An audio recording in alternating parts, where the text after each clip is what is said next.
비트코인은 세력 대 세력 돈 싸움인가요? 아니면 큰 고래가 큰 흐름을 관리하고 페이크 주고 이러는 건가요?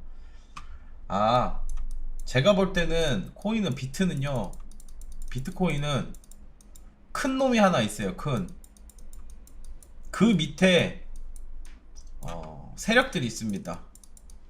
잔 세력들이 있어요. 예를 들면 선물하는 세력들, 롱숏으로 작업 치는 세력들, 단기간 펌핑 시키고 죽이고 이런 작은 세력들이 있고 큰 흐름을 만드는 큰 세력이 있어요. 근데 이 큰 흐름을 만드는 세력은 이 잔 세력이 무슨 짓을 하든 사실 상관이 없죠. 얘네들이 뭘 하든 결국은 얘는 나중에 방향만 만들어주면 됩니다. 단기 흐름에 페이크가 나오거나 흔들기가 나오거나 뭐 이러면서 패턴을 만드는 건 이런 잔 세력들이 만들 확률이 높고, 큰 세력들은 나중에 방향성만 만들어 줄 겁니다. 잔 세력들은 방향성을 만들 수 없어요. 그만큼 돈이 많진 않을 거니까.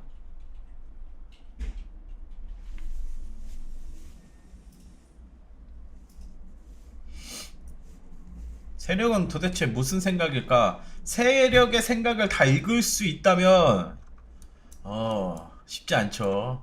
무슨 세력의 생각일까? 저도 궁금합니다. 근데 한번 생각해 보시면 돼요. 올리면서 얘네가 원하는 게 뭔가? 물량을 던지는 게 아닌데 올리면서 쉬어가고 올리면서 쉬어가고 해. 원하는 게 있을 거예요, 분명히. 그게 뭘까요? 원하는 게. 올리고 쉬어가고 올리고 쉬어가고 또 다시 올리면 또 쉬어가고 이러는 게 이유가 있을 거예요. 이유가. 근데 그 이유에 대한 부분은 결국은 시장성이라고 생각합니다. 시장의 크기를 키우기 위해서는 한 번에 계속 상승시킬 수는 없어요. 이 시장의 크기를 크게 만들려면, 그죠? 한번 생각해 보시면 됩니다. 단발성으로 이 시장을 크게 만들지 않은 상태에서 올렸을 때와 계속 천천히 시장을 점점 커지게 만든 후에 천천히 계속 올리는 거야. 그러면 시장이 어떤 게 더 커질까요? 이 시장을 크기를 원하는 이 큰 세력들은 이 크기를 원하면 한 번에 갈 수 없어요. 어차피 상승하는 거 한계가 있기 때문에. 그죠? 어찌됐든 17년도 때 이렇게 올리고 나서 뭔가를 얻었을까? 얘네들이, 세력들이 의도적으로 올린 게 맞죠? 뭔가를 얻었을까?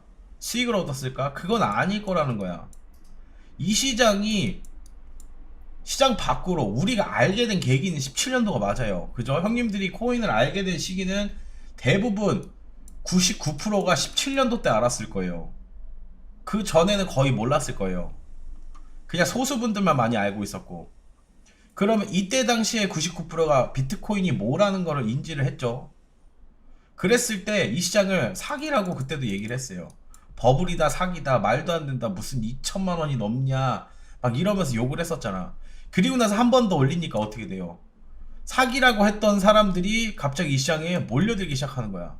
그럼 시장이 좀 더 커졌죠. 원래 이만했던 시장이 이만해졌어. 그럼 다음 상승을 하면 또 얼마나질까요? 더 커지겠죠. 시장 규모가. 어쩔 수 없어요, 이거는. 그리고 나서 얘네들이 원하는 거는 많은 물량을 갖고 있는 걸 혹시라도 개미들한테 던지기를 할 거라고 한다면 이렇게 단기간 한파동에는 절대 다 던질 수 없어요. 세력들이. 시장이 그만큼 받아주질 못합니다. 아무리 형님들이 코인 시장이 크다라고 아무리 해도 삼성전자 정도밖에 안 돼. 이 시장은 그 정도도 안 되고. 그러면 이 많은 물량을, 고래들이 갖고 있는 이 많은 물량을 어떻게 다 던집니까? 그리고 시장을 먼저 키워야 되는 게 맞고, 그게 목적이라면, 그러면 단기간 한 번에 올릴 수는 없습니다. 나중에 더 올리더라도, 말했죠. 제가 만약에 3억, 7억 가더라도 1억에서 2억 부근까지는 다시 크게 조정 나올 수 있다고.